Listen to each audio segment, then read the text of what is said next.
Excel PU college ಗುರುವಾಯಿನಕೆರೆ, ಕರ್ನಾಟಕದ number 1 PU college. Admissions open now. ವಾಹನ ಸವಾರರಿಗೆ ಕೇಂದ್ರ ಸರ್ಕಾರ ಮತ್ತೆ ಶಾಕ್ ಕೊಟ್ಟಿದೆ. ಪೆಟ್ರೋಲ್ ಡೀಸೆಲ್ ಬೆಲೆಯಲ್ಲಿ ಮತ್ತೆ ಏರಿಕೆಯಾಗಿದೆ. ಪೆಟ್ರೋಲ್ ಹಾಗೂ ಡೀಸೆಲ್ ಪ್ರತಿ ಲೀಟರ್ ಬೆಲೆ 90 ಪೈಸೆ ಹೆಚ್ಚಳ ಆಗಿದೆ. ಪೆಟ್ರೋಲ್ ಡೀಸೆಲ್ ದರವನ್ನ ಕೇಂದ್ರ ಸರ್ಕಾರ ಮತ್ತೆ ಏರಿಕೆ ಮಾಡಿದೆ. ಒಂದೇ ವಾರದಲ್ಲಿ ಎರಡನೇ ಬಾರಿಗೆ ಪೆಟ್ರೋಲ್ ಹಾಗೂ ಡೀಸೆಲ್ ದರ ಏರಿಕೆ ಆಗ್ತಾ ಇದೆ. ಕಳೆದ 4-5 ದಿನಗಳ ಹಿಂದೆ ಅಂದ್ರೆ ಮೇ 15ನೇ ತಾರೀಕು ಪೆಟ್ರೋಲ್ ಹಾಗೂ ಡೀಸೆಲ್ ಬೆಲೆಯನ್ನ ಕೇಂದ್ರ ಸರ್ಕಾರ ಏರಿಕೆಯನ್ನ ಮಾಡಿತ್ತು. ಬರೋಬ್ಬರಿ ಪ್ರತಿ ಲೀಟರ್ಗೆ ಪೆಟ್ರೋಲ್ ದರ ₹3.21 ಏರಿಕೆ ಮಾಡಿದ್ರೆ ಡೀಸೆಲ್ ದರ ₹3.11 ಏರಿಕೆ ಮಾಡಿತ್ತು. ಆದ್ರೀಗ ಮತ್ತೆ ಪೆಟ್ರೋಲ್ ಡೀಸೆಲ್ ದರ 90 ಪೈಸೆ ಹೆಚ್ಚಳವಾಗಿದೆ. ಇನ್ನು ಬೆಂಗಳೂರಿನಲ್ಲಿ ಪ್ರತಿ 1 ಲೀಟರ್ ಪೆಟ್ರೋಲ್ ದರ ₹107.12 ಇದ್ರೆ ಡೀಸೆಲ್ ದರ ₹95.4 ಇದೆ. ಪದೇ ಪದೇ ಕೇಂದ್ರ ಸರ್ಕಾರ ಪೆಟ್ರೋಲ್ ಹಾಗೂ ಡೀಸೆಲ್ ದರವನ್ನ ಏರಿಕೆ ಮಾಡ್ತಾ ಇದೆ.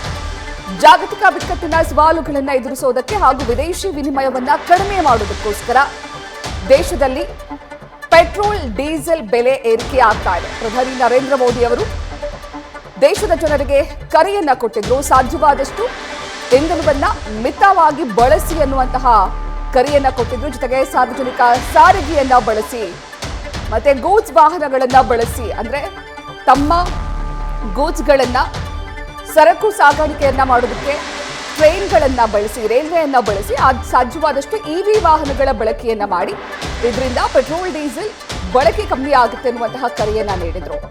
ಆದ್ರೀಗ ಮತ್ತೆ ಪೆಟ್ರೋಲ್ ಡೀಸೆಲ್ ಬೆಲೆ ಏರಿಕೆ ಮಾಡಲಾಗಿದೆ. ಪಂಚರಾಜ್ಯಗಳ ಚುನಾವಣೆ ಆಯಿತು. ಚುನಾವಣೆ ಆದ ನಂತರ ಫಲಿತಾಂಶ ಬಂತು. ಅಸ್ಸಾಂ, ಪುದುಚೇರಿ ಹಾಗೂ ವೆಸ್ಟ್ ಬೆಂಗಾಲ್ನಲ್ಲಿ ಬಿಜೆಪಿ ಸರ್ಕಾರ ರಚನೆ ಮಾಡಿದ್ದು ಆಯಿತು. ಇದೆಲ್ಲ ಆದ ನಂತರ ಪೆಟ್ರೋಲ್ ಹಾಗೂ ಡೀಸೆಲ್ ದರದಲ್ಲಿ ಏರಿಕೆ ಆಗ್ತಾ ಇದೆ. ಕೇವಲ ಪೆಟ್ರೋಲ್ ಡೀಸೆಲ್ ಅಷ್ಟೇ ಅಲ್ಲ, ಚಿನ್ನ ಬೆಳ್ಳಿ ಆಮದು ಸುಂಕವನ್ನು ಕೂಡ ಕೇಂದ್ರ ಸರ್ಕಾರ ಏರಿಕೆ ಮಾಡಿತು. ಅದಾದ ನಂತರ ಮೇ 15ರಂದು ಸಿಎನ್ಜಿ ದರ ಕೂಡ ಏರಿಕೆ ಮಾಡಲಾಗಿತ್ತು. 1 ಕೆಜಿಗೆ ₹2 ಹೆಚ್ಚಿಗೆ ಮಾಡಲಾಗಿತ್ತು. ಇದೀಗ ಮತ್ತೆ ಇವತ್ತು ಪೆಟ್ರೋಲ್ ಹಾಗೂ ಡೀಸೆಲ್ ದರವನ್ನ 90 ಪೈಸೆ ಏರಿಕೆ ಮಾಡಲಾಗಿದೆ. ಕೇವಲ 5 ದಿನಗಳ ಅಂತರದಲ್ಲಿ ಅಂದ್ರೆ ಒಂದೇ ವಾರದಲ್ಲಿ ಎರಡನೇ ಬಾರಿಗೆ ಪೆಟ್ರೋಲ್ ಡೀಸೆಲ್ ಅನ್ನ ಬೆಲೆಯನ್ನ ಏರಿಕೆ ಮಾಡಲಾಗಿದೆ. ಮೇ 15ರಂದು ಏರಿಕೆ ಮಾಡಲಾಗಿತ್ತು. ಇದೀಗ ಮತ್ತೆ ಇವತ್ತು ಅಂದ್ರೆ ಇಂದಿನಿಂದಲೇ ಜಾರಿಯಾಗುವಂತೆ ಪೆಟ್ರೋಲ್ ಹಾಗೂ ಡೀಸೆಲ್ ದರದಲ್ಲಿ 90 ಪೈಸೆ ಹೆಚ್ಚಳವಾಗಿದೆ.